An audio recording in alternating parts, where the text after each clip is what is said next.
Hey, what's up guys? Another video here. So today I want to talk about focusing your energy on a few things. Okay, so there is a term in Japanese called a shokunin. So what that means is a craftsman or a master. Okay, so a lot of times in Japan, especially with the food culture, these shokunin take a lifetime to hone their craft. Okay, so they don't necessarily believe that they'll achieve perfection in their lifetime. Okay, so this is decades and decades trying to master a craft. Okay, so they may deem themselves very good at the end of their lifetime, but they are not achieving this perfection in their minds. Okay, so it's really important for you as an individual to focus on a few things, because if you spread yourself thin across many different activities, then you're not going to be mastering any of them. Okay, so it's really important that you really focus your energy on a few things. So you'll have your career or your job. Okay, so you want to do as much as possible and try to do the best as you can and keep learning. Okay, so your job, however, it may not be your passion.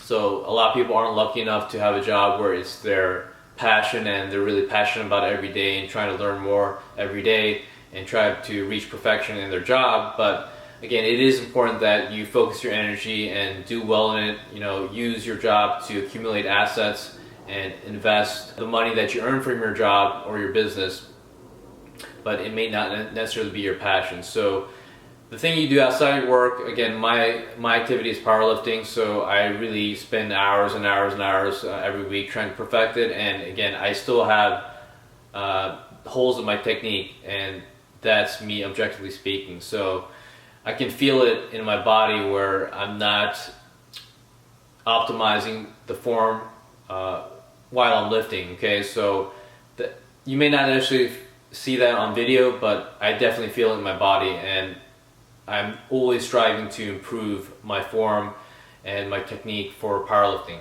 Okay, so I have been doing it for 15 years, but I still feel I'm not incredibly consistent with my form and my technique.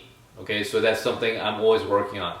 And I have achieved a certain level in powerlifting, but there's still so much more to achieve. I'm still very far away from the upper echelon of lifters in my weight class. So it's always a work in progress. And I realize that there is a finite period to which I can get all-time personal records, but I'll keep trying up to that point. Okay, so let's say, let me give you an example. Let's say I was doing powerlifting, weightlifting, and running at the same time. I wouldn't be good at all three because the activities would eat into each other. Okay, so if I'm doing a lot of running, it's going to affect my powerlifting. Okay, so, I'm going to be losing a lot of weight doing the running. I'll be exhausted. It takes a lot of calories to run. Okay, and it's going to keep you very fatigued. And the powerlifting is going to be affected by the running. But if I did do powerlifting to supplement the running, it wouldn't necessarily affect the running per se. Okay, and same thing. So that's why you see a lot of powerlifters and weightlifters, they're not both successful. So if you were like a really good powerlifter, then you can see them transitioning into weightlifting. They could be very good, but they aren't elite world-class medal winners.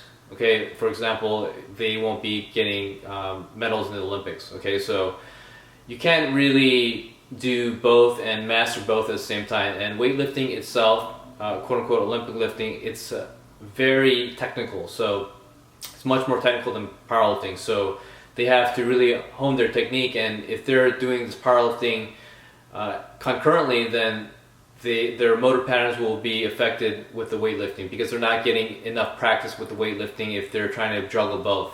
So you really have to pick and choose what you are trying to master. And mastering multiple things at one time, especially physical activity, is a fool's errand because you'll never master all three at the same time in your lifetime.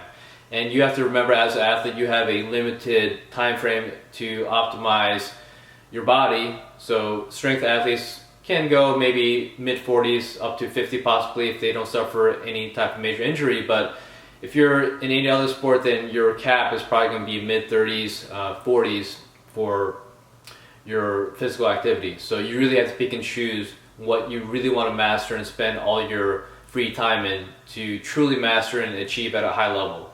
So if you're someone who wants to be a jack of all trades and do a lot of things in a mediocre fashion, then sure, you can do it. But if you truly want to be a master and reach that next level, you want to focus on specific things and specific activities, so you'll have the adequate time to prepare and to perfect your technique. And you may never reach that level of perfection that you deem to be at that level, but at least you'll be spending your time in a useful way, right? So you want to be spending that time mastering what you're doing. And again, if you spread yourself thin, then it's going to lead to mediocre results across many different activities. Okay? So number one, you want to take care of your livelihood, your income, so you want to master that as much as you can, provide value to your clients or to your employer. And if you're pursuing any other activity, that you probably want to spend your free time mastering it, because you can't really achieve a level of mastery within any type of activity if you're not spending a lot of hours on it and focusing all your energy on it.